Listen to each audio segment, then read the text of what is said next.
Many religious people believe that if you are good enough, you'll be rewarded in afterlife. But who actually decides what good looks like? If you ask Christians, they might say God does. So, what is God's perspective? According to Trent Horn, From God's perspective, we are all bad people.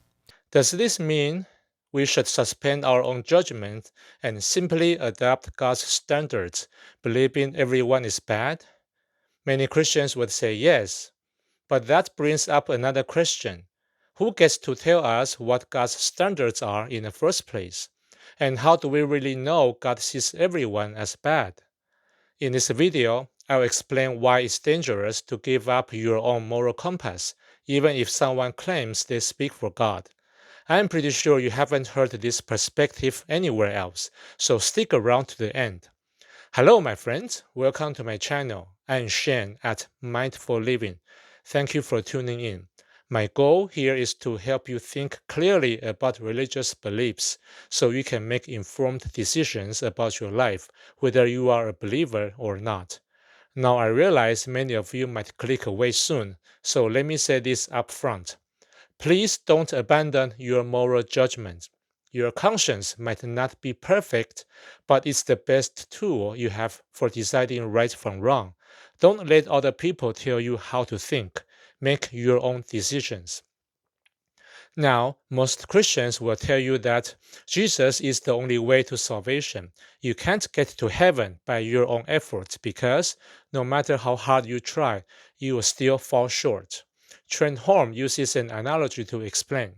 A friend once asked me, is it easier to get to heaven if I'm a good person? I told him that's like asking, is it easier to get to the moon if I use a trampoline? From our perspective, it might look like you're getting closer to the moon by jumping on a trampoline. But from the perspective of someone on the moon, the highest jumper on Earth is no different from anyone else. And that's how God sees our purely human efforts to attain heaven. But if you believe in a loving God, something is not quite right with this picture. Why would a loving God set up a standard so high that nobody can reach it and then punish people for failing? If God is our creator and none of us can ever be good enough, isn't that problem more about God's design than our failing? I'm not asking you to give up on God. I'm asking you to think carefully about the beliefs about God you hold. Be consistent. If your God doesn't make mistakes, then maybe humans do. And maybe what we have been told about God isn't always correct. Christians say that there's a huge gap between our ability and God's threshold, but it isn't a problem because God has provided another way, accepting Jesus as our Savior and avoiding grave sins. Here, Trent offers another analogy. Consider this example. If an artist draws a terrible portrait of me, I will not pay him. His work does not have the value. It does not merit the full payment. The same is true when we bring our merely human works to God and expect Him to repay us. Isaiah 64:6 says, "We have all become like one who is unclean, and all our righteous deeds are like a polluted garment. We all fade like a leaf, and our iniquities, like the wind, take us away." But if my son draws the exact same painting, as subpar as it is, I might even give him a wage. I might pay him. Even though he doesn't deserve it, I might reward him because I love him. So basically, Trent is saying God plays favorites. If you are an outsider, God holds you to one standard. If you are an insider, He lowers the bar. Even though you might be just as morally corrupt as a non Christian, you still get into heaven because you have a special relationship with Jesus. But is that system really fair or ethical? Does it make sense for God, the supposed source of objective morality, to play favorites? If you say that Jesus paid the price for our sins so we don't suffer the consequences, it raises another question. Is having someone else punished for my wrongdoing just? Think about it. In most justice systems around the world, if you commit murder and get a life sentence, you can't have someone else serve it for you. That would be a grave injustice. And I'm guessing you probably agree with that. One of the reasons I began deconstructing my Christian faith was this doctrine of salvation. It basically asks an impartial God to be partial, asking a just God to be unjust and unfair. But that's just my perspective. The issues don't stop here. Let's say it's somehow okay for God to have unrealistic expectations of humans because he can't help it. He's perfect and he demands perfection. Fine, even if that makes sense. Why is failing to reach an impossible standard punishable by eternal damnation and suffering? Trenholm says a lot of people believe a good person can go to heaven. He calls this the good person fallacy. And he says this notion sends people to hell. In fact, that's the title of his video, The Fallacy That Sends Most People to Hell. When I first came across this video, I was like, wait, what? Some people deserve hell because they believe good people can go to heaven? For real? Okay, let me try to be charitable here. I think what Trent really means is that people often set standards that serve their own interests. If someone doesn't take care of their family, for example, they might still think they are a good person because, hey, at least they didn't commit adultery. But what do you expect people to do? If you set a standard so high that you never reach it, and you are constantly in despair and depression, is that somehow better? Is heaven for those who endlessly beat themselves up? This is exactly why my channel is called Mindful Living. I've noticed that many people, especially Christians, don't pay close attention to what they claim to believe. Their church tells them something and they just accept it. They never dare to examine it with a critical eye because they're afraid that disagreeing with God will send them to hell. The church teaches them to say that we have no right to question God's method. But that's not what I am doing here. I am questioning the ideas proposed by people. Just because someone says God thinks this or God thinks that doesn't automatically make it true, right? Do you honestly believe a man who thinks he's generally decent, follows his conscience, supports his family, obeys the law, and does some good along the way deserves to suffer in hell forever because he is still imperfect? Does that really make sense? Is that what a loving God would do?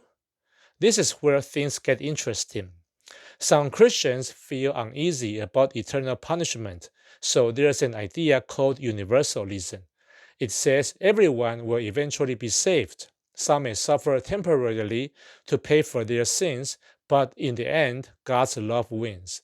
Believe it or not, many early church fathers held this view. Clement of Alexandria from late 2nd century to early 3rd century, Origen in the 3rd century, and Gregory of Nyssa in the 4th century all taught different versions of universalism. Then there's annihilationism, which says the wicked don't suffer in hell forever. Instead, they are destroyed and simply cease to exist. Justin Martyr and Irenaeus of Lyons in the 2nd century suggested that the soul isn't inherently immortal. Immortality, they said, is a gift from God. Without that gift, souls eventually just end. The more you look into Christian doctrine, the more you will see how diverse the teachings on salvation really are. Some people believe that if you have never heard of Jesus, you can still be saved because God judges you by your conscience. Others think that if you don't believe in Jesus, no matter your circumstances, you are automatically damned. Some believe salvation can be lost. Others say that it is guaranteed once you have it. Some insist on infant baptism for babies' salvation. Others say it's not required. Who is right? They can't all be correct, can they? And that's just the doctrines about heaven and hell. There's even more confusion within the church when it comes to deciding what's moral and what's not. You'd think that after believing in Jesus, all Christians would know God's standards, but apparently that's not the case at all. Just a few days ago, Donald Trump attended the National Prayer Service. I ask you to have mercy, Mr. President, on those in our communities whose children fear that their parents will be taken away. and that you help those who are fleeing war zones and persecution in their own lands to find compassion and welcome here. Our God teaches us that we are to be merciful to the stranger, for we were all once strangers in this land. You might be surprised, or maybe not, but her call for mercy and compassion outraged many Christians. For example, Michael Collins Jr., a U.S. Republican politician who identifies as a Methodist, said, "The person giving this sermon should be added to the deportation list." Many conservative Christians also use this moment to argue that a female priesthood goes against God's will. Trent Horn explains why the Catholic Church dictates that women shouldn't be priests. The primary theological reason is that Christ only chose men to be apostles, even though he was countercultural enough to choose women if he desired women to serve the church in this way. What this means is that it is not the case that the church won't ordain women to the priesthood, but that it cannot ordain them to the priesthood. Trent is essentially saying that it wasn't the church male leadership who made that rule. It was Jesus who set the rule. They couldn't change it even if they wanted to. It was totally not about self-serving. But did Jesus ever explicitly say only men could be apostles or priests after he left? Did he prescribe that rule outright? No, it's an inference. If someone were to say that, since Jesus only chose Jewish men as apostles, that means only Jewish men can be priests, could Catholics refute it? Probably yes. People can find ways to refute almost anything when they are motivated, but it seems there isn't enough motivation to challenge the male-only priesthood.